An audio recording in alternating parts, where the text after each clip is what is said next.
Good morning, everyone. Welcome, and thank you for joining us for our inaugural Restore the Voice Day.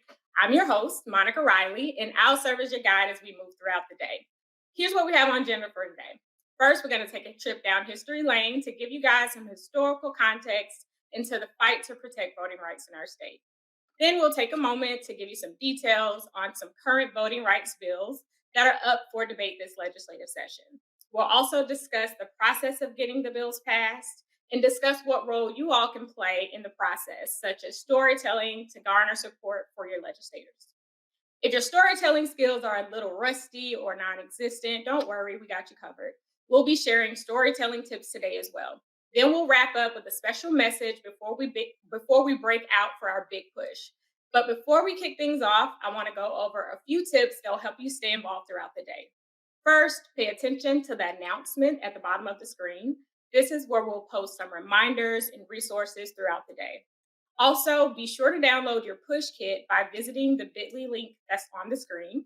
And your kit will contain some social media graphics and videos for you to use during the big push to raise awareness about voting rights and rights restoration within your online community. Be sure to use the Restore the Voice hashtag throughout the day. We want to make sure that we can find you guys' posts and stay engaged with you. And finally, whether you're watching via live on Facebook or on YouTube, feel free to drop your questions and comments in the comment section, and we'll answer them throughout the day. Now, let's kick things off by taking a trip down history lane with Pastor Reverend Kenneth Glasgow Sharpton, who will talk to us about the incredible work that he's done in this state. Hello. How y'all doing? I hope y'all ready because we're finna go down history lane about voting rights in Alabama. That's right. Alabama, of all places, the reddest state. Well, one of the reddest states in the country.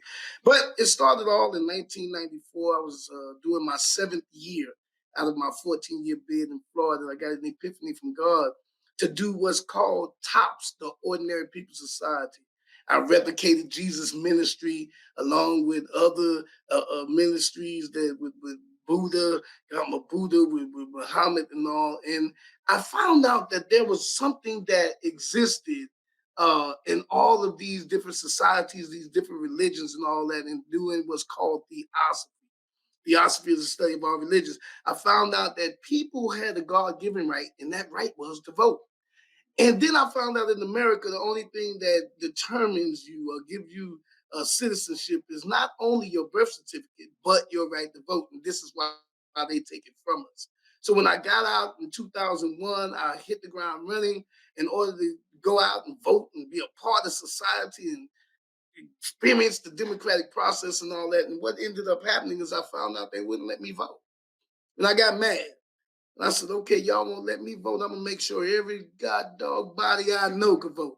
And I started going into jails, registering people to vote because people in jail, even though they're sitting there, they still have a right to vote. They haven't been to court yet. They haven't been convicted. Those that are in city jails and got misdemeanors haven't even lost their right to vote.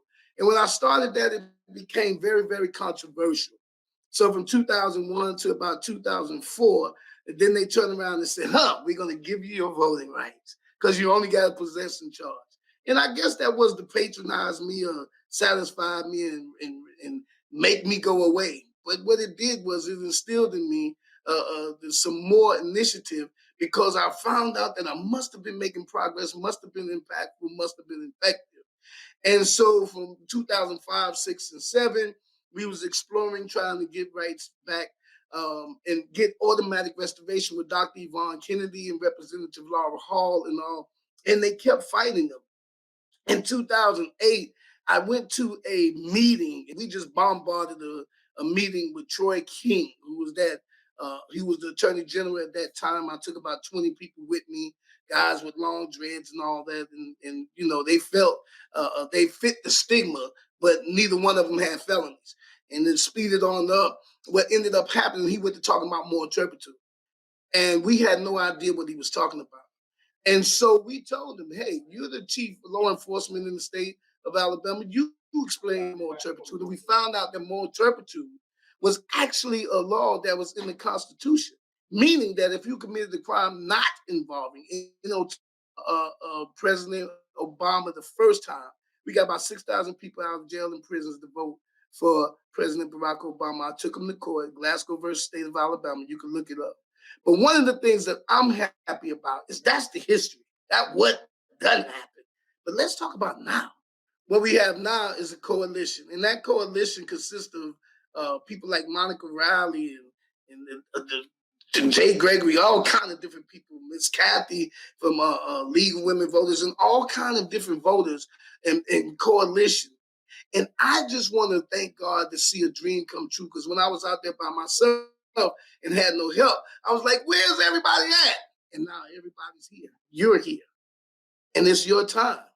And what we have now is a united front. So I just want to thank God for all of y'all coming. I want to thank all of y'all being a part of this. And remember, a voteless people is a hopeless people. Monica, tell them the rest of the story. Thank you so much, Reverend Glasgow, for your presentation and telling your story. I always like to hear this story. I appreciate the work that you've done so much. You've been a pioneer in this game for so long. And I'm glad that we can all finally come together as some group of organizations in the state to make sure that we can get some decent legislation and really make sure that we're continuing to protect and expand that voter access.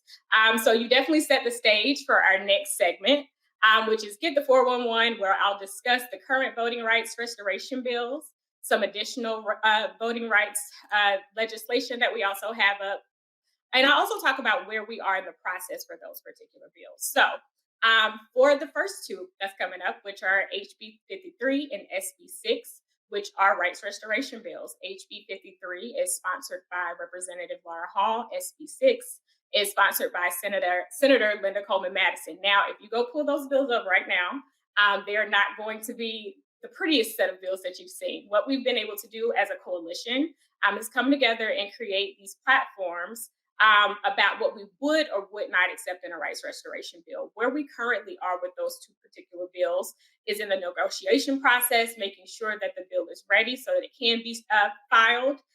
Those two bills that I currently just named, they will be substituted with a version that has been co-drafted with coalition members. And hopefully soon we'll be able to get those filed and move through the process. What we're hoping that we can get in a rights restoration bill is a bill that would eliminate the SERV requirement, which is the certificate of eligibility to restore your rights to vote. So we want to get rid of that, but also allow people who are currently on a payment plan to be able to get their rights restored, their voting rights restored. Currently, all fines and fees have to be paid for people who have lost their rights to vote before they can have them restored. And we're hoping to give people some different options so that they can continue to exercise their free right to vote without having to pay those fines and fees up front. So that's where we are with those two bills. We don't need any action from you guys right now, but make sure you like and follow our Facebook page so that when it is time to make some movement and actually take some action and contact lawmakers in order to get that bill pushed through or those two bills pushed through, that we're able to contact you and you're ready and good to go. So, of course, this is Alabama. We know that we have a history of contentious voting rights legislation, but also it's still truly a fight. We've made some good progress throughout the years to be able to have equal access to the ballot, but we know that we aren't there now. But three bills that will currently help us a bit more are being sponsored right now. One has already or is making its way through the process and has passed through the House already. Not the House fully, but passed through its initial committee. And it is sponsored by Representative Laura Hall. It would add a valid inmate identification card or other forms of identification to the list of acceptable forms of ID to vote by absentee ballot. There's also currently a bill that would require each county to provide at least one early voting center to be open during the week immediately preceding Election Day, which allows registered voters to vote prior to Election Day. And it would also prescribe the hours of operation for each early voting center. And this is something that we know in Alabama that we definitely need. We have these rural areas where people genuinely have a difficult time getting back and forth oftentimes, or even being able to, on election day, make it there. Some of the principles or some of the things that the coalition would like to see in the voting legislation that's coming up in the next few years. Of course, it's legislation that would expand that access, which means no excuse absentee ballots. We would also like to see more things, which is like the bill that I currently just named, which would require that early voting center. So really ways that really allow Alabamians to be able to exercise their right to vote. So I'm not sure if everybody is familiar with the legislative process. I don't like to assume, so we're just going to take a moment to talk about the actual process that legislation has to go through before it can be signed. So first, it's filed in its House of Origin, which just means that if it is a House bill, it'll start in the House of Representatives. If it's a Senate bill, it'll start there. Once the bill is actually filed, it will be assigned to a committee. And of course, these are two different chambers. So if it's in the House, it's going to go to one of the House committees. Typically, with voting rights legislation, we sometimes see it go to the Constitution Campaigns and Elections committees first. Sometimes it'll go to a different committee, depending on what the bill content is. But with some of these bills, that's what they currently are. With the valid inmate identification card, it started in the CC&E committee. Once it is in that committee, this is when you see some of the work that a lot of advocates and organizations, this is when those types of orgs generally step in. So once it's in committee, if you would like to call a public hearing, which is just giving the general public an opportunity to come in and speak about why they support a bill or why they don't support a bill. So if you want to attend a public hearing, or if a public hearing for a specific bill that's been filed, but that's not already on the calendar, anybody can request that public hearing. So once it's assigned to that committee, you can request a public hearing. All bills don't get them. And then the bill is voted on by the committee members. Bills can actually die in committees in Alabama as well. So if the bill proceeds through, it'll receive a favorable report from the committee. If not, it won't receive a favorable report, and the bill will die there. If it does, however, receive a favorable report, then it will move to the next process, which is being debated on the floor.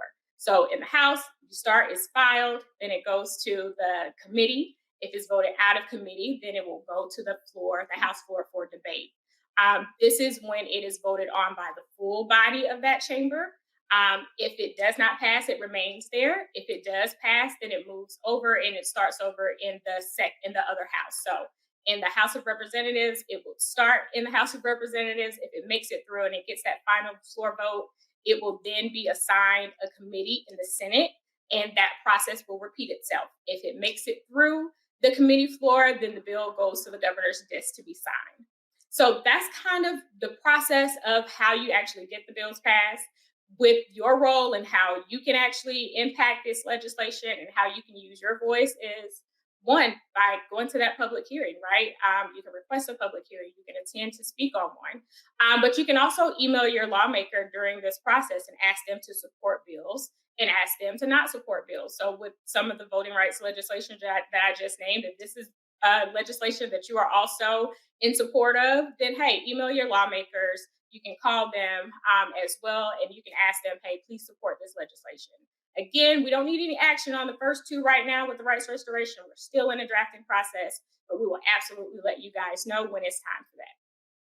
Now that you know a bit about some legislation that we have coming on, and you know a little bit more about the process, we'll go to hear a story from Ronald McKeithen, who, after serving nearly 40 years in prison, faced many hurdles to get his voting rights restored.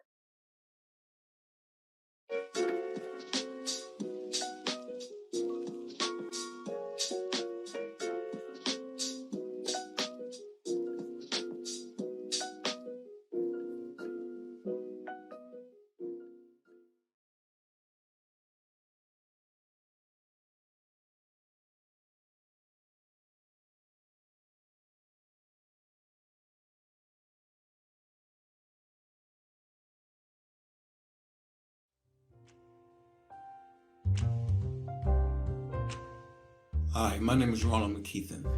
I'm from Birmingham, Alabama. And to me, voting is so essential. Voting means power. Voting means having a voice. Voting means make a decision on what goes on in your community in Washington, but mainly your community. It gives you the power to make certain decisions and put certain people in your community that's going to help you. And if you don't have that power, then you allow people to just control your life.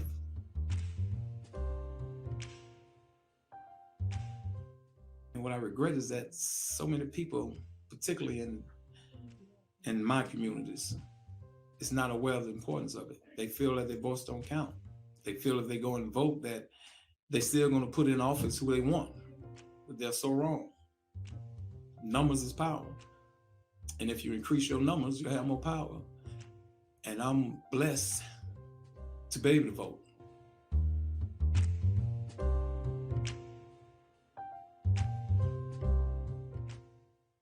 I am directly impacted. To be honest with you, every Black individual in the U.S. is directly impacted because that's what's lacking. Knowledge of the power of voting. And yes, I'm very much impacted, and everybody in my community will be impacted. In fact, everybody I know will be impacted by it. And most often, they don't even know how much impacted they are.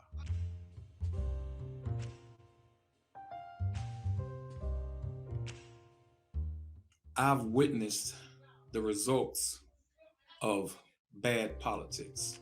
I've witnessed the results of when you allow others to dictate or make rules without you having to say so. I did 37 years in prison, and it gave me opportunity to look outside the box, to step out and just really look in and see what was going on. And I was really disappointed with what was going on in government. In Montgomery, the decisions that was being made is as if people just didn't care what we had to say. I have a voice. I wanted to be heard. I love my community. I want growth in my community. It's just so much I see that I want to change and be better. And the only way that I could do this is to have a voice. To be able to vote and say, I want this person in office because I believe in his politics. I believe that he's going to really help us. And I enjoy having that power.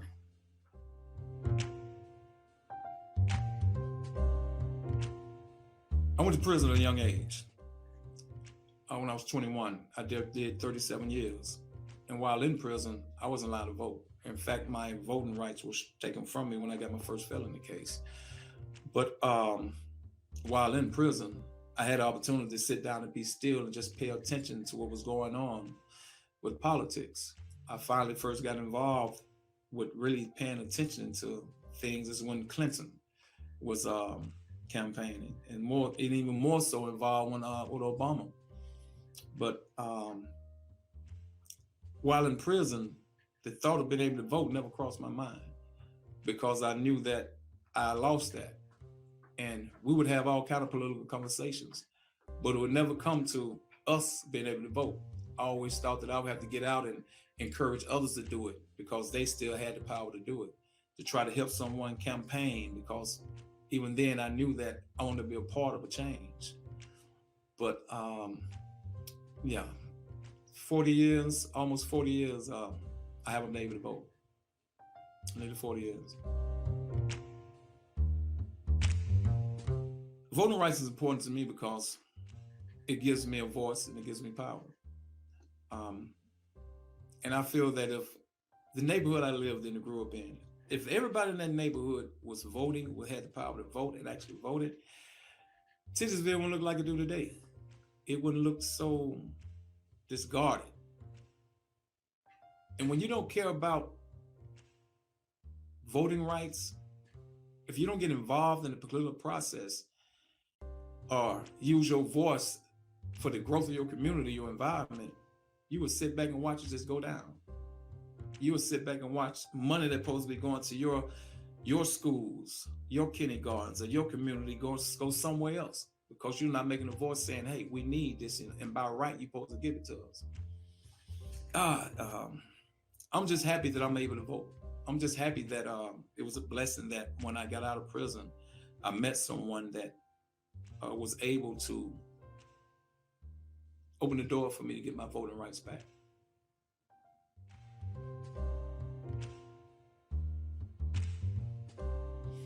Yes, I had to apply for one. Well, a friend of mine applied for it.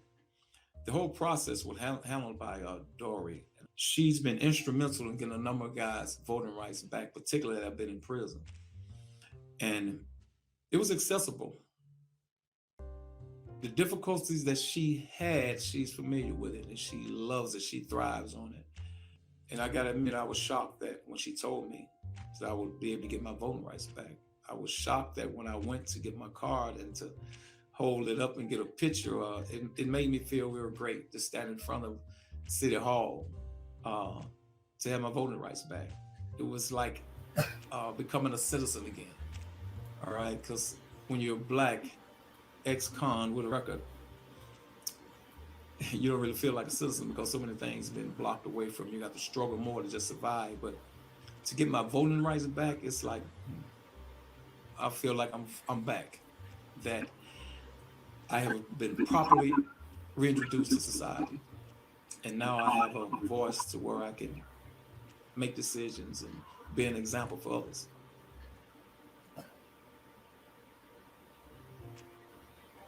No, fines and fees do not affect me, but I know a number of people that that has happened to. Not just with getting your voting rights back, getting driver's license, some of everything. There's a bill that my organization is trying to push through, Alabama AVRC, so that when a person, say, comes out of prison, comes out of jail, that a 6-month delay be placed on them having to pay any kind of fines to give them opportunity to get themselves together. As for voting rights, I believe that it seems like this is just another tactic to try to just, keep as less people voting as possible, because the majority of the people that got a lot of fines and owe money, they're poor, they're struggling, they probably live in check to check, single mothers, and they need to be able to vote.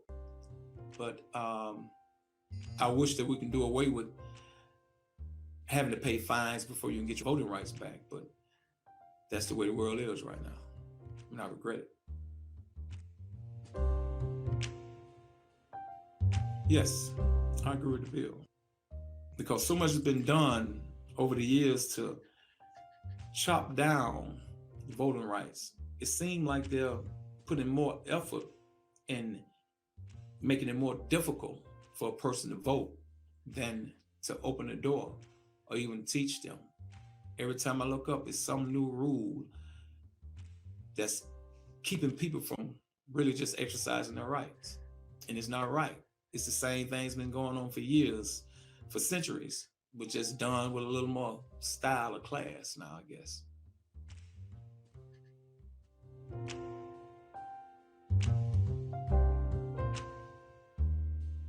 Having my voting rights, it makes me feel that I matter. It gives me a sense of worth, inspires me to speak out, to be a part of people in groups that's trying to make a change. People used to always complain to me about things, guys, about doing this and doing this and doing that. They're not doing this and that. And one of my main things was like to ask them is, what are you doing? And usually that question never would like make them stop, and they would have to say, well, I ain't doing nothing. So, okay, well, why are you complaining? Me, I don't just like to complain. I like to come up with solutions and then activate the solutions. But now that I got the power to vote, I can get in an arena with people that are executing the solutions. I can get in an arena and have a voice and like, hey, I matter too. And my background even shows you how much I matter, because I've been through it. And right now I see the changes we need, because it's changes that I needed, been needing all my life. Because I didn't have them, it played a horrible part in my life.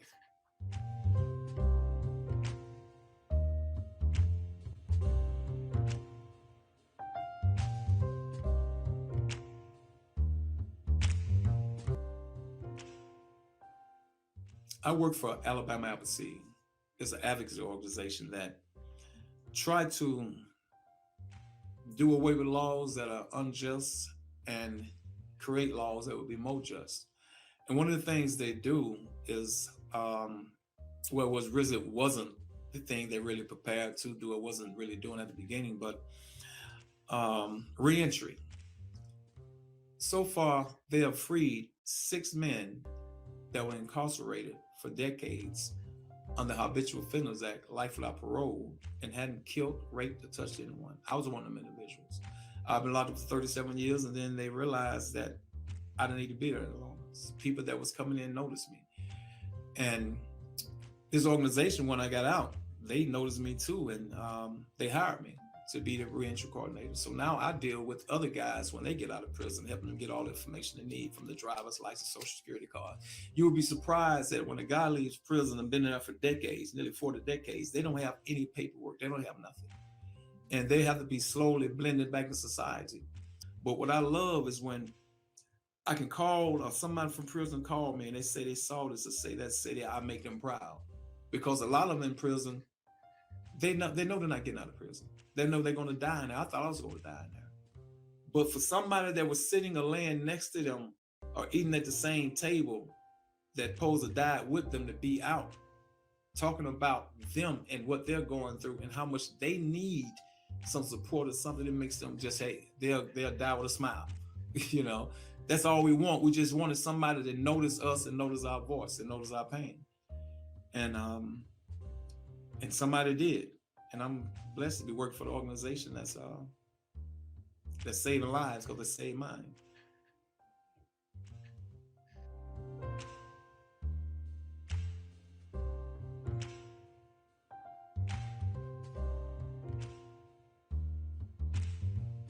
What's so beautiful about it, in the process of getting all this information for these guys, and the more things they put into place, paperwork, they feel more empowered. And I would say that the last thing that we've been able to do, which also was able to do for me, was get the voting rights back.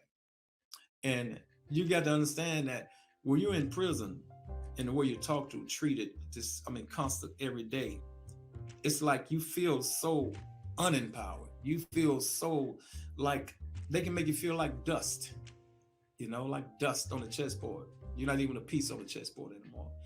But to come out, to have your life, of be given a second chance, not just to live a wonderful life, but to be able to vote.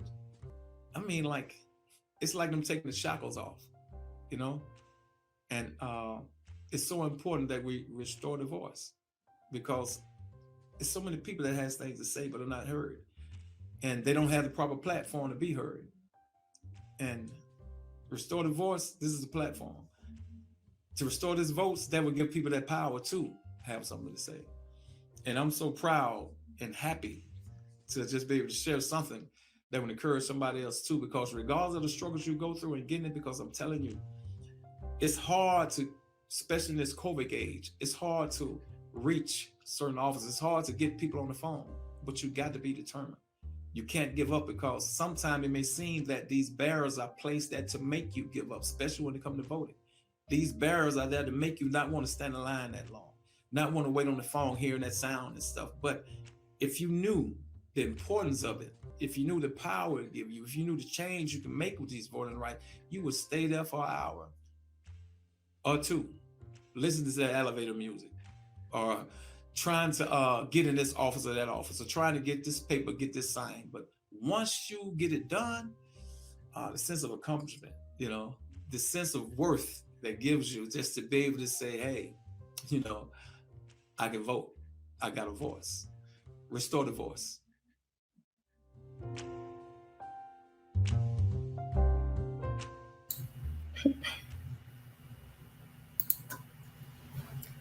Thank you so much, Mr. McKeppin, for sharing your story. I encourage each of you to use your voice as we fight to expand and defend voting access in Alabama. We can't do this alone. We can't do this as just organizations. We need you guys' help as well. So storytelling, which is, something that we just saw with this amazing story that is, very heartwarming. It's one of the most powerful advocacy tools that we have. So at this time, we'll hear from Anisha Hardy, who is the Executive Director of Alabama Values Progress. AVP is an advocacy communications hub and one of our amazing coalition partners. She's going to share a few tips regarding sharing your story in order to make sure you can make a valuable impact.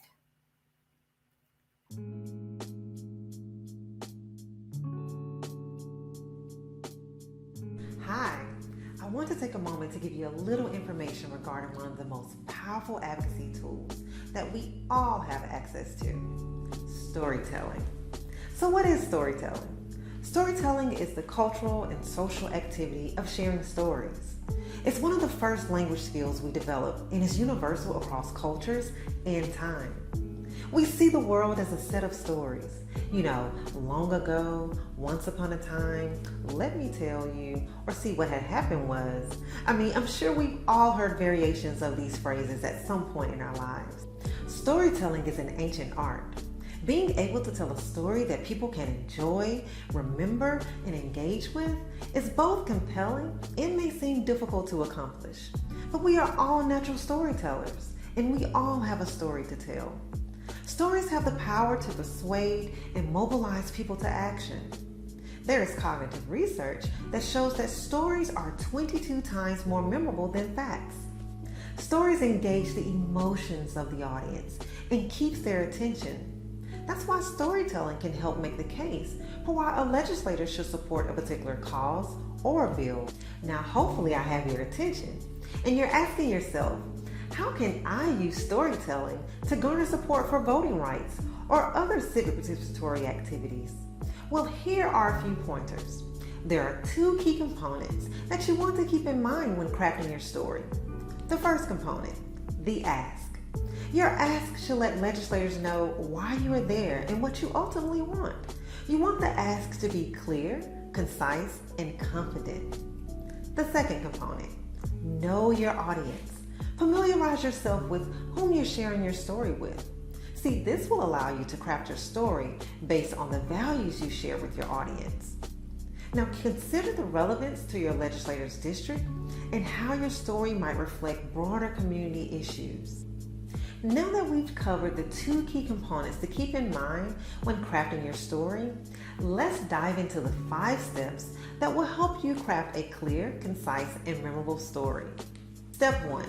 Set the scene. Begin by introducing yourself, your role as a community organizer, educator, artist, entrepreneur, student, or whatever your role may be. But think outside of your title.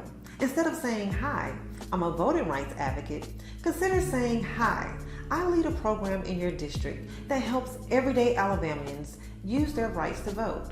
Lay the groundwork for your story by describing and setting the context and establishing the stakes. For example, you could say something like, "Currently, some Alabamians aren't able to use their voice and vote in our state." Step 2, describe the challenge. This is where you share the impact. Whether you are directly or indirectly impacted, it's important to explain the impact as detailed as possible. How did you feel? What did you see? What did you hear? Step 3, convey the struggle. When describing the challenge, use emotional appeal. How did the issue impact you personally? How did it impact the individual? What internal, physical, emotional, mental, or philosophical changes did you or they face? Describe your struggles with vivid language, strong adjectives, and key details that communicates that the struggle is real. Whether it's real hard, real sad, real frustrating, just make sure that you convey it's real. Step 4, introduce the resolution. Now, this is where you describe how supporting a particular cause or bill can make a difference for you and others. Communicate that it's more than a bill, it's about people. Step 5, this is where you come to a close. This is a final, well-crafted sentence that you leave with the legislator that re-emphasizes the importance of your story and includes a reiteration of the ask. So remember, we are all natural storytellers, and we all have a story to tell. And storytelling is universal across cultures and time. And most importantly, it is a powerful advocacy tool. Now go and share your story or someone else's. Thank you so much for giving us those tips and tools. Storytelling is one of my favorite tools to use in advocacy, especially in legislative advocacy, because being able to put a story and a face and a name with an actual piece of legislation is very powerful, and it really does make a difference. So thank you for being able to come on and give us those tips and tools. All right, now we want to share a message from singer-songwriter John Legend in Free America, encouraging all Alabamians to get involved with voting rights and rights restoration. Something special happens when people get their right to vote restored after serving their time. And contrary to popular belief, it doesn't help one party or another. It helps everyone. Whether you live in a rural, suburban, or urban place, all of our communities benefit when more people participate. It gives people a chance to have a say in their futures, in our future, and it helps keep communities safer. Folks who've served their time deserve a second chance to enjoy true freedom. And part of freedom is having the right to vote in our elections. Growing up in my church, I was taught about the power of forgiveness and redemption. We have all needed a second chance at some point. So Alabama, let's extend some grace to those who have completed their sentences and want to use their sacred right to vote.